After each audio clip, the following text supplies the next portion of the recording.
I'm Ross Gallabrese, Executive Editor of the Herald-Star and the Weirton Daily Times, and I'd like to welcome you all to this fourth special edition of Ohio Valley This Week, in which we're looking at the 13 proposed changes to the City of Steubenville's charter, which voters are going to be asked to either approve or say no to when they go to the polls on November 4th. I'm joined by Paul Giannamore.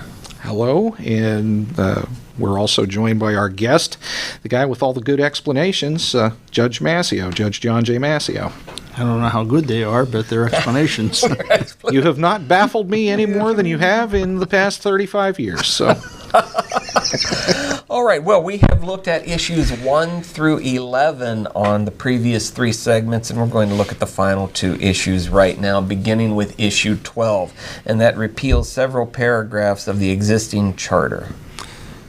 Well, it's actually down to 1. Okay. We had several, and then we had to actually recommend that some be taken out.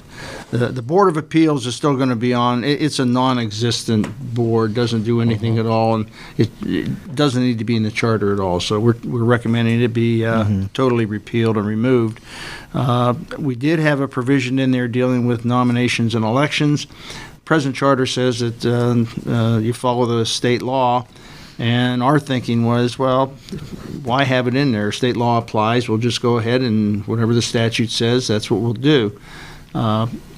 We did that and recommended that, put it in to take those sections out.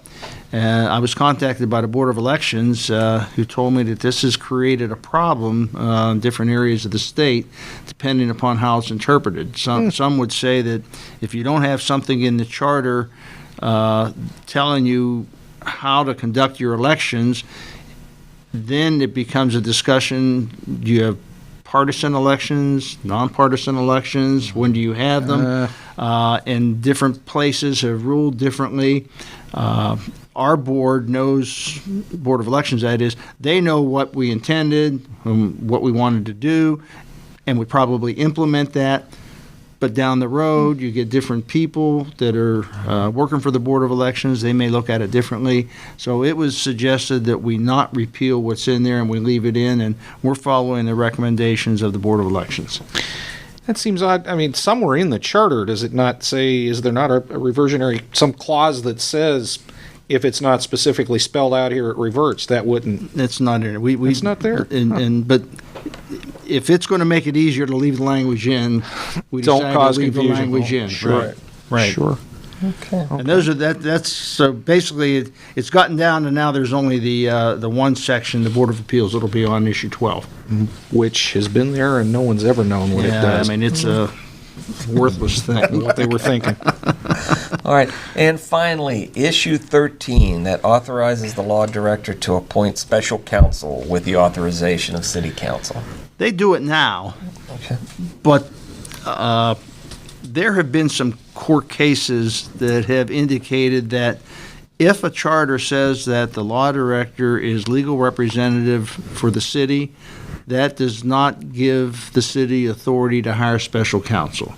So we want to eliminate that restriction and don't want that interpretation to be made. And there are times where you really need to hire special counsel, whether you want to or not. The one that comes to mind most often to me is if the city wants to issue bonds.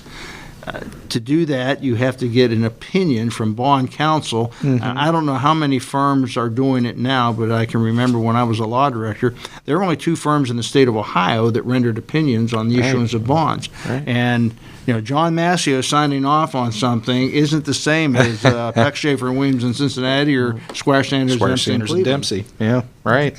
So we decided let's put it in there so that down the road there's no problem with it and they can hire, if necessary, to go ahead and do it. And you run into other areas. If you get into a situation with the utilities, say Columbia Gas or AEP, if you're going to go up before the PUCO and you're going to be arguing things, that's a specialized line of work. And you could probably count on one hand any law directors or legal staffs that would have competent people to handle that sort of thing. Exactly. Sure.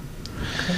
Overall, commission was a pretty diverse group, pretty effective at getting involved. They seemed, fairly good cross-section of citizens that really wanted to do something. We had, in my opinion, a very good commission. Some of us knew the others, but there were some that nobody or everybody didn't know. But we worked very well together. In the 8 months that we met, I don't recall that there was one argument or anybody got their tempers flared to where they couldn't function on it. What discussions we had were held in a very, very peaceful, reasonable way. In all the years that I've been in public life, it's probably one of the best groups I've ever had to work with. That's great. Good. Great. All right, so again, voters in the city of Steubenville go to the polls on November 4th. In addition to everything else that's going to appear on the ballot, they're going to see the 13 proposals that came out of that Charter Review Commission. You're going to have to vote yay or nay on each of the 13. And as John said in an earlier segment, 1 may pass, 13 may pass. Paul? The advice, that we can give at this point is be informed. Don't walk in and either ignore it or just vote on 3. We're providing you with this service here. There's going to be plenty of more opportunities through the media, through all sorts of, through talking to your government representatives. Get to know what these 13 amendments are and then make your decisions. Be informed. And please don't just let a small group of people who go to the polls make the decisions. Be a citizen of Steubenville. Make a decision. Let me add one footnote to that. The law requires that a copy of the proposed changes be mailed to every registered voter in the city. So everybody who is registered is going to get a sample of what the proposals are. So there's really no reason for somebody to say, gee, I didn't know what was going to be on the ballot. Not a lot of effort to go learn. No, it's not a lot of effort, and I think, I know the 3 of us have talked among ourselves on many occasions that people like to sit around and complain about they not being able to do anything. Well, every resident of the city is going to have a chance, I guess, to become part of they. To be as colloquial, they is you. Or yuns, if I really want to bring it down to that. That's us. That's us. John Mascio, thank you for joining us on this special edition of Ohio Valley. Well, thank you for asking me. I guess it's one of the penalties you pay to be named chairman. You can never get away, John. Again, read your Herald-Star every day. If you don't have access to the print edition, Paul, you can use the edition. Yes, you can. Validate your subscription if you're a print subscriber.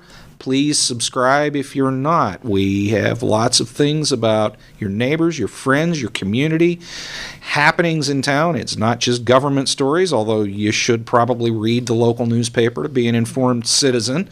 We'll go back to the beginnings of the country if you want us to and tell you why that's important. That's right. Again, thanks for joining us on this special series of Ohio Valley this week. I'm Ross Gallabrese. Paul Giannamore. John Mascio. Thanks.